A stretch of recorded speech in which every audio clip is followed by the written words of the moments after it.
Welcome back, folks, to episode 93 of the Running Man Self Regulation Skills Project podcast with me, your host, Dr. Armando Dominguez, PhD in health psychology, licensed professional counselor, and an adjunct professor at a local community college. And what we're going to be discussing today is going to be state born beliefs.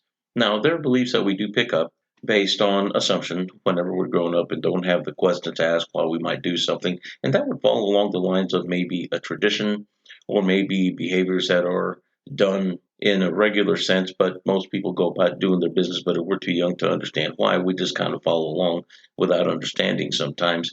But there's a difference between a trait, for instance, and this is just to add to the understanding, and that is something that we carry that is a behavior or a quality that is consistent over time in a person's behavior, but a state is something that is transient and it can come on as a result of stress, as a result of whatever environmental cues may be going on outside of us. It could be us at a party bouncing around in the bouncy house having a good time with our friends, or we could be running from a wild animal is trying to chase us like a bull and you shouldn't be in that pen, but yet you're still trying to run for the fences. Had that experience, don't want to do that again. And whenever we're in a state, there's also a change in mindset, a consciousness change, one that has to do with more the immediacy if you're in danger of what's going on and how to get away from danger, or if we're in pain or suddenly frightened, that will not only color but change how we think of things. And it's not long term thinking, planning, but more so the immediate sense of alleviating one, stress, two, pain, or three, the potential threat. And if we're under threat, trying to find a way out or find a way to manage whatever it is that's going on. So when we're talking about state, it is very much what's going on inside of our body that changes from our typical trait, how I am most of the time, and what I would often call the traits that are of my personality and my demeanor and my character, so to speak. And whenever we're under stress, often we get surprised. Often things change beyond our ability to cope or have answers for, and therefore it'll change what it is that we would call our personality. And sometimes we might even be surprised. There are those that say that they acted out of character if they were doing something and they rewind the tape, so to speak. Well, I don't usually do that. I don't usually think this way.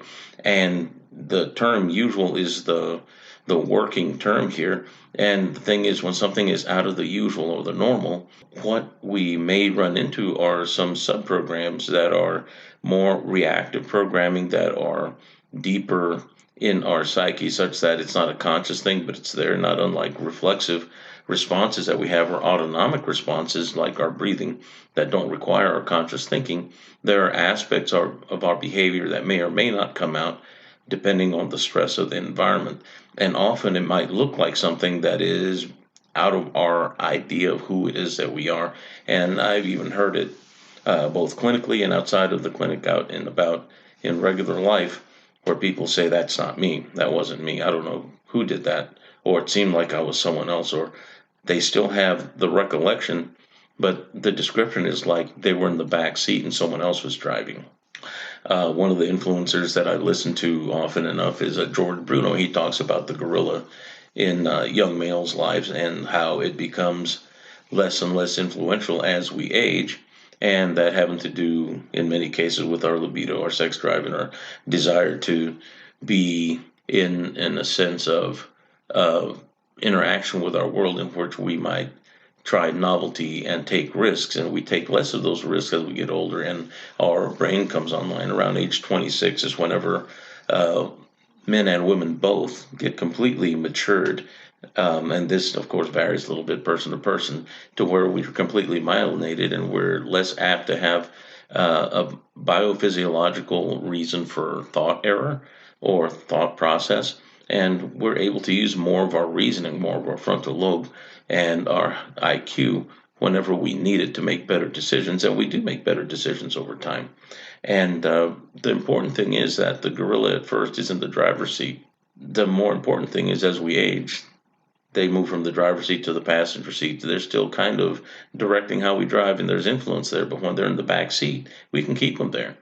And they influence less how we drive our lives, but also we're apt to realize that it's still there in case we need it, such as a surprise or a survival orientation situation. To make more sense of what it is that we're going to be discussing as far as state-borne beliefs and the difference between trait and state, we're going to discuss what it is a trait that would be like, somebody being more agreeable or somebody being less agreeable, more anxious generally. And we can kind of identify those things, and those are things that we see on the regular.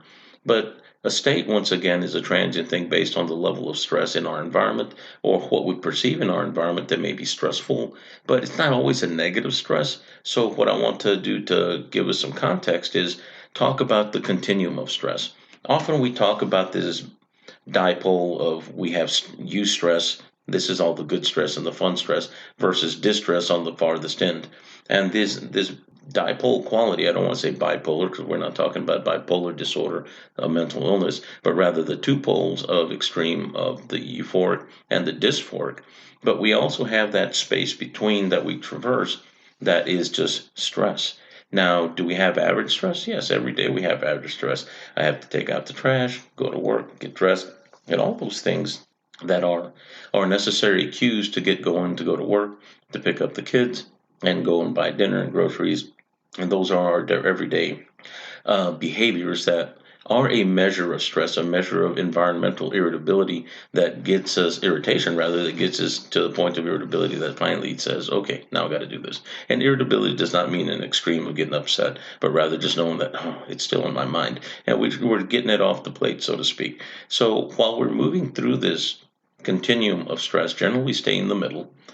We don't often have too much of the euphoric eustress, nor do we have too much of the dysphoric distress.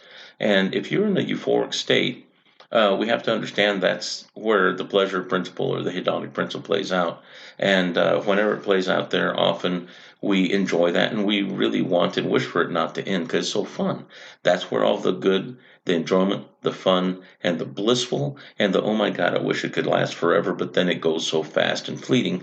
And we even have a difference in our state that makes us relate to time and how it elapses to where it seems like it's contracting. We have less time to do and enjoy. And that's our natural tendency to want to absorb and keep as much of the pleasure as possible for as long as possible. And that's natural and that's human. When we go to the furthest end into this dysphoric state, now we're talking about pain, whether it be mental, emotional, whether it be physical because of injury, or terror because I feel like I'm being preyed upon, I need to run and I can't, or maybe I'm in a situation where I have to protect my life or the life of another, or maybe I'm careening off of an icy street into a spin and I'm going to wreck into a side rail or something like this. And that state in that moment is very dysphoric. We have really scared, frightened feelings, often pain, if there is pain, or maybe impending pain expected or predicted because we see us going towards that guardrail and there's going to be a crash, this sort of thing. And we, within moments, have that incredible fear. Of course, we have the adrenaline drop, and that makes us more apt to be more survivable, but also makes us hyper focused to the things that are going wrong. And it is a teaching modality in that sense, in that we'll remember what's going wrong so as to not repeat it. But also, when we're realizing that, we also have a relation to time there as well, to where we have a dilation of time. This is where our time feels like it's going on forever. There are often people that are in peak states that are more positive, that feel like time has fallen away and they're just doing it. It's almost like a sense of forever, like we have a gap in time elapsing. It somehow stands still, but yet I'm dynamic within it. And I expect that. And we'll talk about that as a separate state or flow state. But in the dysphoric state, we can also have that time dilation where things slow down and maybe we can see things unfolding. And that may be a survival mechanism, that if we see the car crumpling and we can read accounts and heard people talk about wherever they saw the car's hood crumpling and they started to duck, thinking, I need to do this or I'll break my neck, or I need to hide like this so that way I can survive the rollover, and things of this nature to minimize injury and mitigate any stressor on the body as a result of being inside of a vehicle they can't control, a tumble in, for instance. But these are some really important points. Now, the in-between space, this is what we call stress. And me as a health psychologist, this is my field. The primary thrust of what it is that I do is looking at those things that are not stressors only, but also those things that are health change behaviors. What do I want to do that become our change goals that we want to get to, whether it be either losing weight, getting more fit, or being more able to alleviate stress when stress comes on, managing anxiety and self-regulating emotion, these sorts of things. And the self-regulation skills is really the largest thrust of this podcast project. But the point, once again, has to do with how I relate to this in the stress mode, in the middle between the dipoles of dysphoria and euphoria, has to do with where our regular life kind of lay. And there are some higher stress events, and there are some lower stress events. And self regulatory skills make the biggest difference in how balanced or how much equanimity in my life I have relative to the two poles of life, and whether or not whenever I have euphoria I can enjoy it versus feeling like the shoe's going to drop because dysphoria is too close to me, because I'm closer to that than I am the middle or to the euphoric end of things. Now, having explained this, we realize that stress isn't just the bad and the good, but we have also the gray space in the middle. That's perfectly not one or the other. Then we have closer to euphoric and more fun, and closer to dysphoric and not so fun and uncomfortable. And the variance of stress in all its flavors and continuum colors that we can experience. So now that we've explained this, we have a pretty good solid foundation as to what stress is as a continuum. Now, what I want to point out is that their beliefs, not only our relation to time and how it elapses, the comfort of it whenever we have a peak state, a flow state. And Mikhail Csikszentmihalyi did lots of research and wrote a few books on the flow state that eventually got accepted into psychology, and many practitioners out in clinics and even sports psychologists and coaches use this idea as a point to work towards to get to that state of comfort and enjoyment when one does things versus worrying about the outcome in the future end.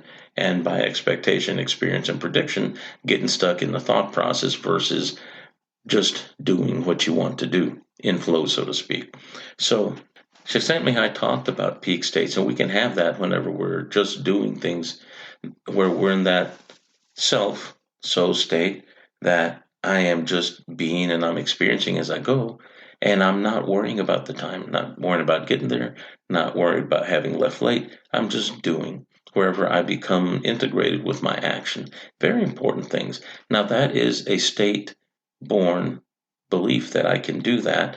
And I've experienced it before, and there are times that we're more open to re experiencing if we had the experience in the first place. Sometimes it takes us by surprise. I mentioned it in one of the prior podcasts, and this is just my personal experience. And I've had several, but this one is probably the most poignant because it put me on the path of perceptual psychology at the time and seeking, well, what happened to me?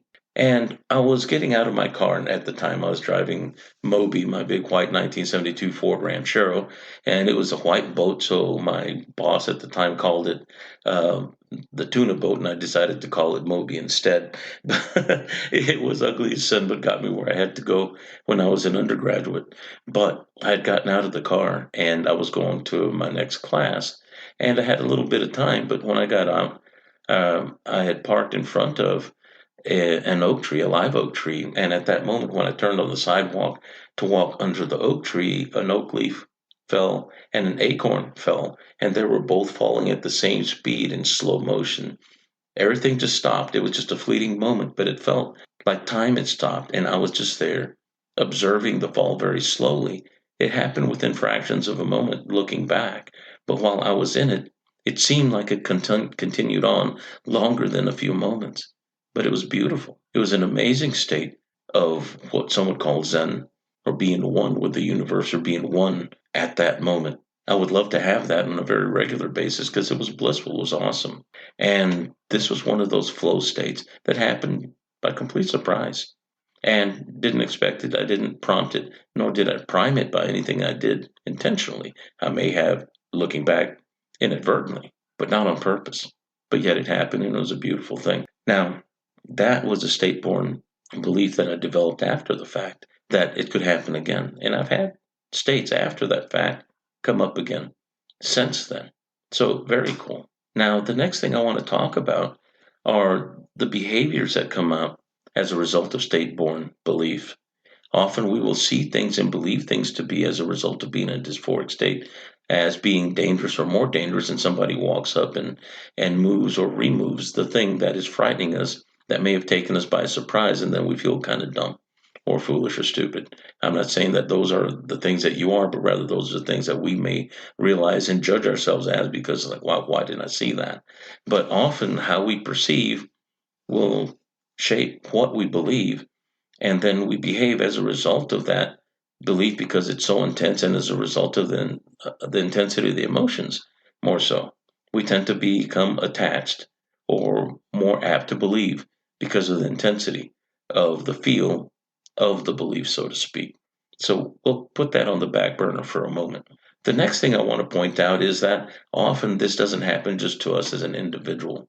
When we're out in public, often people will discuss about how anxious they are when they go to the grocery store, such that they will wait till the evening or the overnight to do their grocery shopping because there are fewer people. If you have a trait of high anxiety or generalized anxiety, and I'm not talking about those diagnosed, but just generally speaking, and this happens to folks that have had a PTSD diagnosis, even people that have had trauma but are undiagnosed with PTSD, but have post traumatic stress reactivity. Yet this anxiety keeps them from going out in public because it's too overwhelming, too much information. Their self regulatory skills aren't at a level that they can manage that state of anxiety to where they can be functional, and they lose a lot of living, and often there's a lot of isolation because it even happens at home just by thinking about it. An anxiety attack can be brought on by thought alone, not just thought, but thought coupled with that stress-borne belief. And therefore, we have the behavior, the reactivity in the behavior. I will tell you physiologically before we do something, we can act out a behavior, something that someone else can see and measure. For instance, I pick my nose once, it's measurable, therefore, it's now called a behavior. But the antecedent of that, which is our physiological response, heart rate increase, our breathing changing, our body temperature changing, our peripheral visual capacity shutting down and us moving more towards having a hyper focus towards the front, which would be tunnel vision. And also, we have differences in chemistry as well, but blood flow leaving the front part of the brain, muscles getting stronger and more filled with blood as well as a default because we have to be stronger and faster. Our inability to hear well because we lose ability to hear with great clarity, and often we're unable to speak well. We have the dry mouth and throat, and we have a more gross sounding voice because we lose fine motor skill in our vocal cords as well. All this happens suddenly, not in any order of importance, but as a result of reaction to an overwhelming stress. But whenever we have groups of people, sometimes as an individual moving towards a group, that can be overwhelming. But what about we have a group and we're part of the group, and the group becomes rowdy? If we're part of it and we feel safe, we're probably less apt to have that anxiety response. Now, if people start acting in a way that is no longer as an orderly protester, for instance, that is protesting for a reason and within guidelines and confines that would be laws and regulations that would only allow us to congregate if we have permission and not to be doing anything violent. But yet, amongst those, there are those that are a little more predatory, and we call those people rioters. These are the people that are the predatory, that use the group to give themselves this camouflage of anonymity and looking like the wolf in sheep's clothing, so to speak, to be able to do damage to other people or give themselves permission and hide in the crowd. What is really funny is that during these crowded events, if somebody is protesting for a principle that they believe in, and then there are rioters, often the protesters will get mad and try to apprehend the people that are acting outside of the image that they want for the principle they're trying to uphold. They will try to oust them. But then, if there are too many and people get dangerous, at some point they run and the rioters get away with what they're doing. And often we catch them now. But that is one of the dynamics that often isn't spoken of. But we have a group belief, a group think quality that influences us, and we may be more apt to go along. But we also have the mob mentality where it is more chaotic, where it is truly entropy amongst people and there is no guideline. And this is where we see riots and people moving together in bands or even acting individually and taking advantage of situations like that. Now, there's some disadvantages to being one against a group or a crowd. And I'd say against because it seems like if I'm moving in towards a group, if there's no acceptance, it's almost like we're going against them, counter them, or even against the grain. And often we will get unknowing looks because you may not look the part. So if you dress like them, social camouflage, or act like them, once again, a type of social camouflage, and you start facing in the same direction as they are, you are less apt to be considered a threat. Now, whenever we're looking at rioting, that's a whole different story. And anyone and everything in the crowd at that point, if you're the one and you feel threatened, anyone in the crowd becomes a viable target. So there is definitely a belief quality that goes with state of stress. And often, whenever we're looking at individual differences, if we're looking at the sex difference of male to female, and this may get some disagreement, and that's okay, not a problem with that. But whenever we're looking at the differences in communication and action behaviors, we understand that males tend to be more dopamine driven. They tend to fire and wire along the lines of not only activity and reactivity that would be more challenging and novel, but also risk taking. Not that women don't, but the younger we are, we tend to be that. And the older we get, we still tend to have some of that. And with females in particular, we're looking at the difference with bonding behavior where oxytocin is the primary chemical, therefore their necessary focus on relationship because amongst numbers and relationships and because the difference in sexual dimorphism where men are larger, women are smaller in comparison to each other since caveman times. This is the anthropological perspective, the paleo perspective. Then we understand why we value different things and why we played the roles that we did. And the actual point of this is that whenever there is stress between men and women, and I put them on opposing poles in this case, often under stress, women will opt to protect the relationship even with an enemy because they still value the numbers. They still value the potential for using somebody as a support for whatever reason in the future and being able to kind of gloss over things. And women are more apt to smile when they don't like you than men. Men tend to be a bit different in comparison. Once again, this is an anthro-paleo perspective. And on top of that, whenever men are under stress, they will do things that would seem to be betrayals of the relationship that would seem like a damn the torpedoes perspective. In opposition, it would seem that we would be in betrayal of each other's nature, so to speak, and our goals. But in fact, they're complementary of each other whenever they're working together. So something to keep in mind when we're looking at state-born beliefs versus trait-born beliefs, because it goes not only from individual, but also to interpersonal, which I just mentioned right now, as well as group dynamics, whether it be groupthink, and also being part of a group, and also whenever there is a mob state that's going on as a mass, and the fact that often, not unlike in the wildings in New York and the Kitty Genovese caves that wound up in her getting murdered in the 1960s, pointed out that in the group, people tend to not want to be involved and not want to be responsible, but yet in the group, people also find anonymity and are willing to do what rioters do, and that would be harm people and things and get away with things that otherwise they would not do. So it is in situations like these that cowards act as lions, whereas lions act as lions always.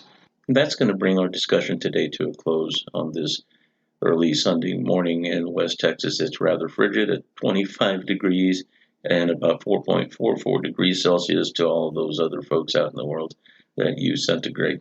And what I would like to tell you is I appreciate your time and thank you for listening. And please share this podcast with people on YouTube. Like, subscribe, and share. Please hit the notification bell so you know when the new ones are coming out. And also, you can find this podcast on all platforms. That'd be iTunes, Amazon Music, and quite a few of the Spotify as well, quite a few others. And what I'd like to also say is that I've enjoyed the process so far and will continue to do that. And I hope to bring you more good material and good value and new information about self-regulatory skills and how to improve self and life. And as always, take care and walk well.